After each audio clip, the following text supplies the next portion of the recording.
കഴിഞ്ഞ CBSE 10ാം class board പരീക്ഷയിൽ Bharatiya Vidya Bhavan school Kanjani തിളക്കമാർന്ന വിജയം കരസ്ഥമാക്കി. മികച്ച നിലവാരത്തിൽ എല്ലാ കുട്ടികളും പാസ്സായി. ഒരാളൊഴിച്ച് എല്ലാവർക്കും ഡിസ്റ്റിങ്ഷനും ലഭിച്ചു. പകുതിയിലേറെ വിദ്യാർത്ഥികൾ 90% മാർക്ക് വാങ്ങി.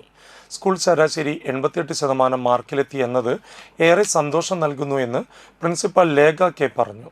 സ്കൂൾ ടോപ്പർ നിരഞ്ജൻ ജി 500-ൽ 498 മാർക്ക് വാങ്ങി അഖിലേന്ത്യാ തലത്തിൽ തന്നെ മുൻനിരയിലെത്തി.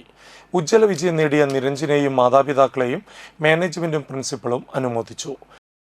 അത്രമാത്രം പറഞ്ഞറിയിക്കാൻ പറ്റാത്തൊരു സന്തോഷമാണ്. നിരഞ്ജന് തീർച്ചയായിട്ടും ഞാനിത് പ്രതീക്ഷിച്ചിരുന്നു. കാരണം hard working and dedication, time management, ഇത് മൂന്നും ഒത്തിണങ്ങിയ ഒരു കുട്ടിയായിരുന്നു നിരഞ്ജൻ. സദാസമയം പഠിക്കണ കാര്യങ്ങളെ കുറിച്ച് ചോദിച്ചും ബാക്കിയുള്ള കാര്യങ്ങളെ കുറിച്ച് സംശയങ്ങളൊക്കെ എന്താ പറയുക, നമ്മുടെ അടുത്ത് വന്ന് എല്ലാ കാര്യങ്ങളെ കുറിച്ച് നമ്മളോട് ഡിസ്കസ് ചെയ്ത് ടീച്ചറെ ഇങ്ങനെ പഠിച്ചാൽ മതിയില്ലേ, ഇത് ചെയ്താൽ മതിയോ എന്നൊക്കെ ചോദിച്ച് അതേ രീതിയിൽ പഠിച്ചു പോയതിൻ്റെ മാത്രം റിസൾട്ടാണ് നിരഞ്ജന് കിട്ടിയിട്ടുള്ളത്. വളരെ സന്തോഷമാണ്.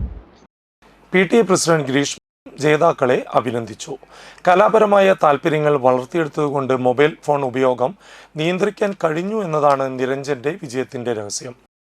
ഭയങ്കര സപ്പോർട്ടീവാണ്. ശരിക്കും വാക്കുകളിൽ ഡിസ്ക്രൈബ് ചെയ്യാൻ പറ്റില്ല, അത്രയും നല്ല സ്കൂൾ തന്നെ പറയണോ. നമുക്കിപ്പോൾ LKG മുതലേ നമുക്ക് പഠിപ്പിച്ചിരുന്ന വാല്യൂസ്, ആ മോറൽ വാല്യൂസും റെസ്പെക്റ്റും കാരണമാണ് ശരിക്കും ഇത്രയും മാർക്ക് കിട്ടിയത്. പഠനത്തിനേക്കാൾ ഉപരി ടീച്ചർമാരുടെ സ്നേഹവും അവരുടെ സപ്പോർട്ടും പ്രയേഴ്സും, അതുപോലെ തന്നെ നോൺ ടീച്ചിങ് സ്റ്റാഫ്സ് ആയാലും അവിടുത്തെ ചേച്ചിമാരും എല്ലാം ഭയങ്കര സ്നേഹവും സപ്പോർട്ടും ഒക്കെയാണ്. നിരഞ്ജന്റെ അച്ഛനാണ്, നിരഞ്ജന്റെ അമ്മയാണ്, നിരഞ്ജന്റെ സഹോദരിയാണെന്ന് ഞങ്ങളറിയപ്പെടുമ്പോൾ ഞങ്ങൾക്ക് വളരെ അഭിമാനവും സന്തോഷമാണ്. സോഷ്യൽ മീഡിയയിലെ ആക്ടിവിറ്റീസ് അവന് തീരെ താല്പര്യം കുറവാണ്. അപ്പം എന്തെങ്കിലും ഉണ്ടെങ്കിൽ എൻ്റെയോ അച്ഛൻ്റെയോ ഫോണിൽ നിന്നാണ് എല്ലാ കമ്മ്യൂണിക്കേഷനും. അവന് വേണ്ടതും കൂടി അവൻ ചെയ്യുക അതെന്നാണ്. ആ ഫോൺ തീരെ ഉപയോഗിക്കാറില്ല. അവൻ്റെ ആവശ്യമുള്ള കാര്യങ്ങൾ അവൻ നോക്കും. ഇപ്പം ചെസ്സിൻ്റെ കാര്യങ്ങളോ അല്ലെങ്കിൽ പഠിക്കാനുള്ള കാര്യങ്ങളോ നോക്കില്ല എന്നല്ല, പക്ഷെ അവന് വേണ്ട കാര്യങ്ങൾ മാത്രം. അതിലൊരു സമയം ചെലവഴിക്കലില്ല.